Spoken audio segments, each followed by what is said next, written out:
আসসালামু আলাইকুম সুপ্রিয় দেশবাসী। উগ্রবাদী জঙ্গি ভারতীয় প্রধানমন্ত্রী নরেন্দ্র মোদীর নেতৃত্বে তাদের সংসদে ওয়াকফ বিল পাস করেছে। এই ওয়াকফ বিলের মূল উদ্দেশ্য হচ্ছে মুসলমানদের মসজিদ মাদ্রাসা দখল করা। আপনারা জানেন শত শত বছর ধরে এই ভারত শাসন করেছিল মুসলিম সম্রাট এবং মুঘলরা। তারা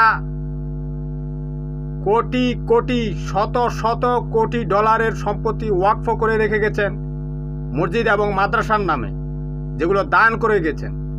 হয়তো দেখা গেছে একটা মসজিদ 500 বছর আগে ওয়াকফ করে গেছেন, সেটার দলিল দস্তাবেজ নেই।